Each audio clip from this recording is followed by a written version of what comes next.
The Luxor Las Vegas was once hailed as the Strip's boldest experiment, only to become its most overlooked pyramid. Rising in stark black glass, this colossal landmark, now under Vici Properties ownership and operated by MGM Resorts International, stands as one of the most dramatic reversals in casino history. What began as a marvel of ambition has, over 3 decades, slipped into notoriety as the so-called Cursed Pyramid. When the Luxor opened on October 15, 1993, it was nothing short of revolutionary.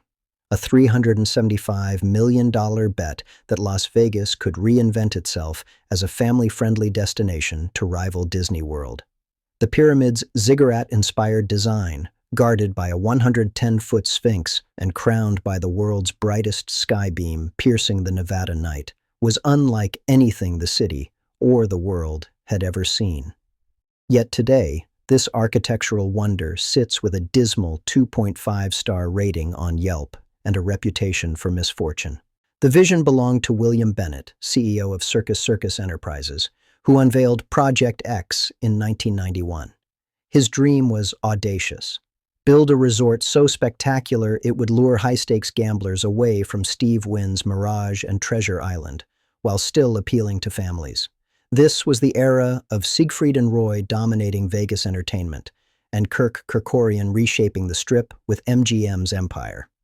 Architect Eldon Simpson faced unprecedented challenges. How do you design hotel rooms inside a pyramid? How do you transport guests at a 39-degree incline? Interior designer Charles Silverman even traveled to Egypt 3 times to capture the atmosphere, later calling Luxor the most complex project of his career. The result was staggering, a 30-story pyramid with 39,000 windows spanning 13 acres of glass, enclosing the world's largest atrium at 29 million cubic feet. Guests rode Inclinators, diagonal elevators later ranked among popular mechanics' strangest lifts. The Egyptian theme was pushed to extremes. Mechanical camels greeted visitors in the cavernous atrium. Guests boarded boats along a man-made Nile river to reach their elevators, a journey that could take over 90 minutes due to congestion. The indoor river doubled as a paid attraction, winding 3,000 feet past replicas of ancient art. At its heart stood a $360,000 replica of King Tutankhamun's tomb, one of only 2 authorized by Egypt's Ministry of Antiquities. Authenticity was so important that Egyptologists were hired to oversee details. Opening day was a spectacle. 10,000 guests poured in at 4 a.m. on October 15, 1993. But problems surfaced immediately. The pyramid's unusual design caused structural instability, with parts of the building sinking into soft desert soil. Inclinators broke down often, stranding guests. Flooding plagued rooms due to the atrium's geometry. The talking camels became more of a punchline than a draw. Financial realities compounded the issues. Between 1992 and 1994, Strip visitation rose 29%, yet gaming revenue per visitor fell 4%. Luxor attracted crowds, but not the high rollers Bennett had envisioned. Circus had never succeeded in courting elite gamblers, and Luxor was no exception. The family-oriented attractions, despite costing tens of millions, failed to deliver the returns needed. What began as Vegas's most daring gamble quickly revealed itself as one of its most troubled experiments. The $50 million Secrets of the Luxor Pyramid attraction was meant to be the crown jewel of the resort. Designed by Douglas Trumbull, the legendary visual effects mind behind 2001, A Space Odyssey and Blade Runner, it featured 3 elaborate 15-minute shows, including a time travel spectacle projected on a 7-story screen using groundbreaking 70mm technology. It was cutting edge, the kind of innovation later seen in Cirque du Soleil productions. But despite the ambition, audiences weren't captivated enough to justify the enormous operating costs. By 1996, the Federal Aviation Administration delivered another blow. All laser light shows within 20 miles of McCarran International Airport were banned, forcing the shutdown of Luxor's signature Karnak Lake spectacle. Soon after, the indoor Nile River attraction was drained and abandoned, lasting barely 3 years. Glenn Schaefer, then president of Circus, admitted the grim reality. "We're in the doldrums, and you just have to suck it up." No one had ever built a property so completely from the inside out, only to face the need for a full repositioning. In 1997, the company attempted a $300 million expansion, adding two 22-story hotel towers and boosting capacity to over 4,400 rooms. But the addition only underscored the pyramid's inefficiencies. The vast atrium left unusable pockets of space that became storage zones for maintenance equipment, highlighting how awkward the design truly was. Then came the tragedies. Construction deaths during the build were followed by a disturbing string of incidents after opening. The Luxor became infamous for suicides from its atrium balconies, with guests leaping from as high as the 26th floor. In 1997, 16-year-old Sarah Gruber was murdered in her room. In 2007, employee Wilibaldo Durante Antonio was killed by a pipe bomb in the parking garage. In 2010, a former UNLV football player was beaten to death while trying to break up a fight. In 2012 alone, a casino worker was murdered in the lobby, a guest died from Legionnaire's disease, and an airman from Nellis Air Force Base fell down an empty elevator shaft during a fight. Whether or not one believes in curses, the Luxor's reputation became impossible to ignore. Staff and guests whispered about the pyramid's resemblance to an ancient tomb, fueling talk of dark energy surrounding the property. Even its most famous feature, the sky beam, turned into a liability. Once marketed as the brightest light on Earth, visible from 275 miles away, it cost $51 an hour to run at full power. The 39 xenon lamps, each priced at $1,200 and consuming 7,000 watts, heated the lamp room to 300-degree Fahrenheit. To cut costs, management dimmed the beam to half power. Meanwhile, the ecological side effects were bizarre. Swarms of sphinx moths gathered in golden clouds, attracting bats and owls, which tourists often mistook for UFOs. By 2005, when MGM Mirage acquired the struggling Mandalay Resort Group, executives faced a daunting question. What do you do with a pyramid that can't be demolished, yet refuses to turn a profit? That acquisition set the stage for the creation of MGM Resorts International, with Vici Properties later assuming ownership of the real estate. The Luxor's fate was sealed as one of the Strip's most perplexing icons, a marvel of ambition weighed down by inefficiency, tragedy, and a reputation it could never quite escape.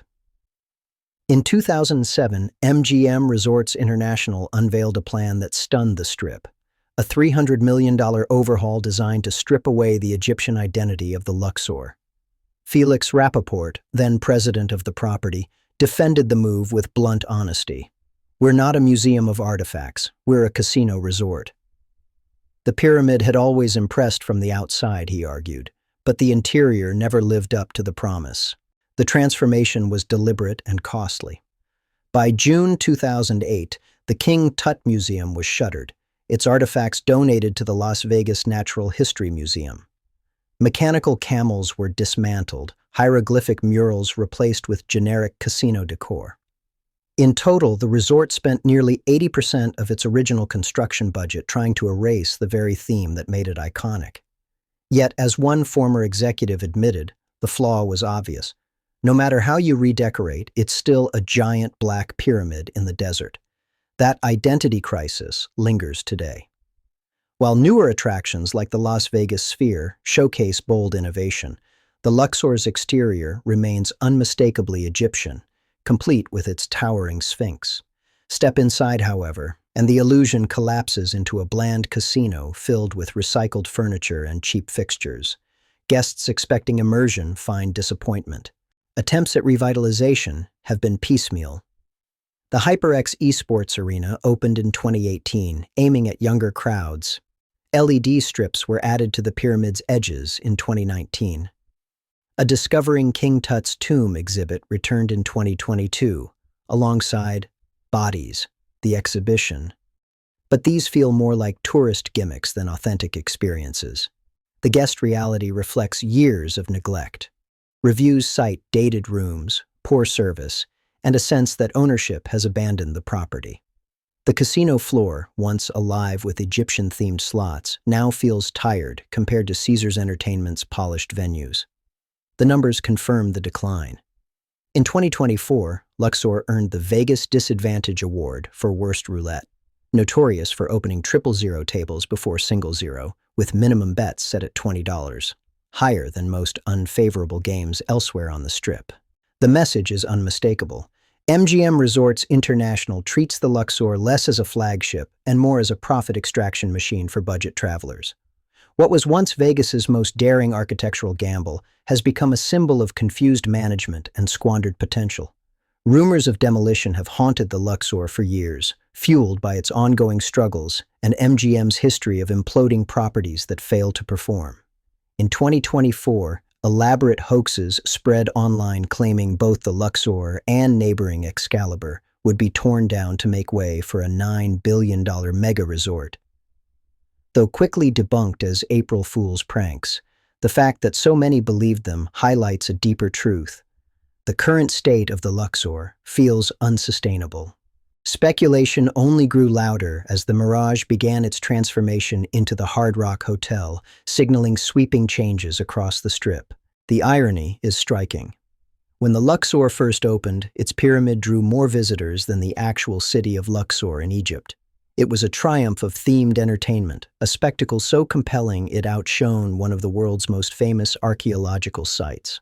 Today, it stands as a cautionary tale of what happens when corporate owners lose faith in their own creation.